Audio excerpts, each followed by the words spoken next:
I remade Call of Duty Zombies, except it's also a combination of Doom and Superhot, and had to traverse through a forest dense with bugs to get there. Prepare to see zombies fly into the sky, some elite shotgun run and gun accuracy, and a crazy amount of particles. So put your feet up, prepare yourself for some of the most cursed bugs you will ever witness, and enjoy the video.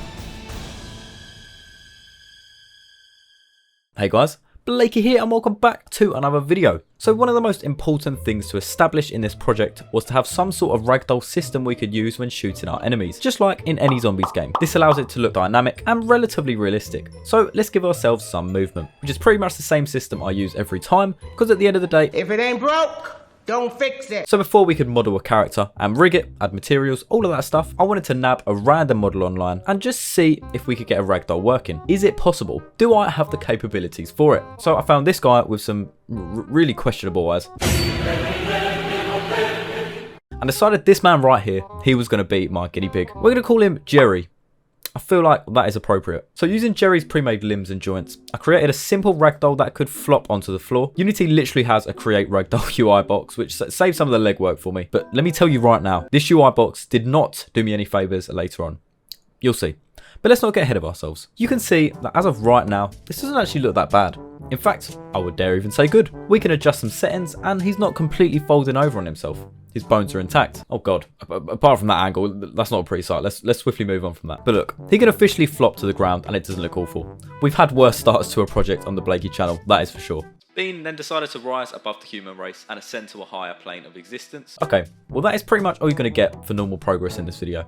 Now let's delve into the forest I mentioned earlier.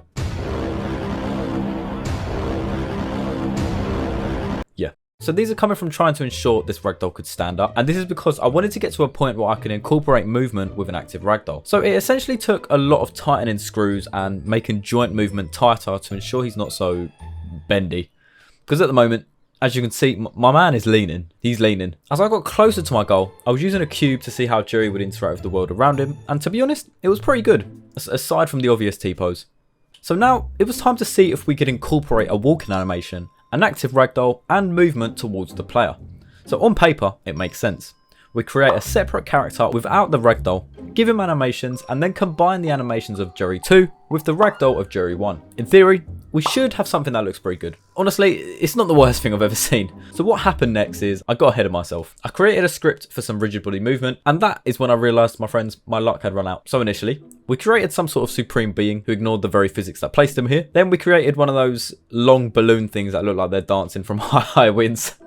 We then made Michael Jackson, because Jerry really was living his best life out here.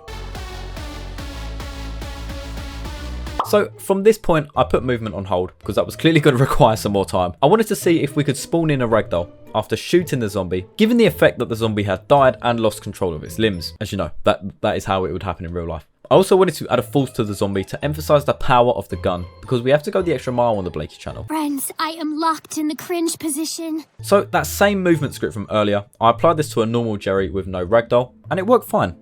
I then added the code for spawning in the ragdoll, and it's a start for sure. It's just like we shot him with a Nerf gun, you know, but it's still a start. So after a number of bugs and tweaks, I added in a bunch of zombies and it was working pretty well. I also added in some different contact points on the zombie, so a force is added dependent on the location of the bullet, just to go that extra mile for you amazing viewers. Well gamers, it was time. Jerry, he had to go. He had a good run, but yeah. We won't go into the details about it. Let's focus on the new guy in town, alright? Or soon to be. I got to work on modelling a low poly zombie. Some would argue it's very poorly made. I would argue it's stylized, but who cares about that? We officially had our own zombie. But right now, we can't make a ragdoll out of this, as it has to be rigged. In other words, it needs some bones. So I gave him some, with the help of a few tutorials. I then placed him into Unity and yeah, so we initially had some scaling issues, but we ironed those out and gave him some clothes, as even zombies deserve dignity, you know? What are you talking about?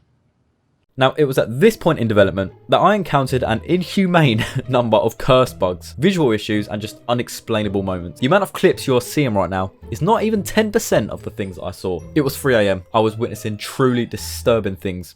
I'm scarred. These are the levels I'm taking these projects for the content. So subscribe if you haven't already, or this man right here will haunt you as he haunted me. I will never forget. But there is a light at the end of the tunnel. After so many different tweaks and fixes, re-importing this model about 9 times, not exaggerating, We finally had a ragdoll that was working perfectly. It would flop with little to no issues. So now all I had to do was the same as earlier, except replace Jerry with our new zombie, and voila.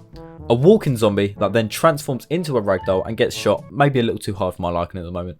But considering what we've been through to get here, it is progress. So I then did the same as I did with Jerry and give our zombies different contact points, and we had officially converted our game from Jerry to zombie. So now it was time I made a shotgun, as currently we are using telekinesis, which maybe will be a separate video in itself. But today's video is based on a beastly gun that clearly has the ability to send these poor zombies flying. So I had to make a weapon that looked the part. Due to it being low poly, it wasn't too tough to create. Just some extruding here, some beveling there, and we'd made ourselves a shotgun. Call me Kendall Jenner the way I've been modelling. Don't say it.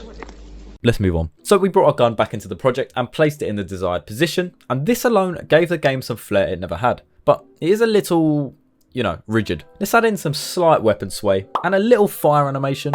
And now gamers. Oh yeah, it's all coming together. Now, if you know me, you know that one thing that is an absolute requirement to all games: particles. If this shotgun is so brutal, why is there no blood? So I spent some time making a cool ass particle system I could trigger at the point of impact. And I think it came out looking pretty cool if you ask me. So as you may know, zombies has a round system. So you kill all the zombies in a round, you start the next one, it's a little harder, and so on. One important part of that is spawning in zombies randomly. So I used a little bit of code I used in this game and adjusted it for 3D. It essentially gets an area in the game that you decide and will randomly pick a point in that area to spawn in a zombie. Chuck that in a for loop and we can spawn in a bunch at once in random positions. The giant green box you're seeing right now is the function on draw gizmos. Allow me to visualize it in the editor to see where the box is that I'm going to spawn the zombies in. And it really does work perfectly. Okay, so we fixed that. But now we could quickly spawn in a bunch of zombies and mess around with our game now. So now before we create the final map and add some visual flair, it was time to add in some final extra tweaks, such as an ammo system with reloading, which by the way, has a really cool animation, but you'll have to stay to the very end to see that. Now you've got me excited. A player health system and some UI to visualize each round. But before you get some sneak peeks of this stuff, it was time to build the final area. So I wanted to create a cool mini abandoned city for the player and the zombies to traverse. So I used some packs I found on the asset store and combined them to make a simple little area. Now the one limitation of this project is that the zombies don't use pathfinding, which is an AI system. So they can't actually navigate around these objects without a bunch more complicated code, which I definitely was not doing at this point in development. But one could argue that that is kind of accurate, as zombies do not have the brain capacity to do that anyway. Sometimes my genius it's almost frightening. Now here's something that ended up looking pretty cool. I added some spirit into the animation of our zombies, such as a funny little head bump that came out so much better than what I thought it would. I mean, just look at it. I almost don't want to have to kill a zombie that has a walk like that. But unfortunately, that is not going to stop us. So now if we play the game, we can officially navigate our city and even go up ramps and our zombies will follow us. Pretty cool, right? So now everything was finally falling into place. This project was a tough one, I will be honest, but we are not done yet. It is time for some post-processing. In other words, let's make this look good. So a few little extra VFX such as some bloom, depth of field, ambient occlusion and more. And finally, we had officially finished this project. This right here is how it turned out.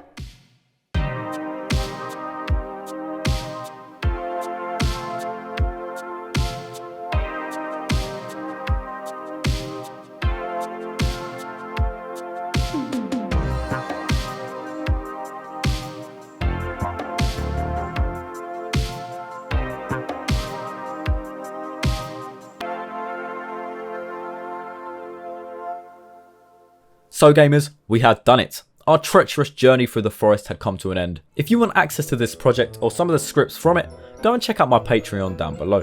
But on that note, I hope you enjoyed today's video. Make sure to like and subscribe if you did, share it with your friends, do all of the stuff that you should be doing. And I will thank you very much for watching today's video, and I will see you all in the next one. Bye.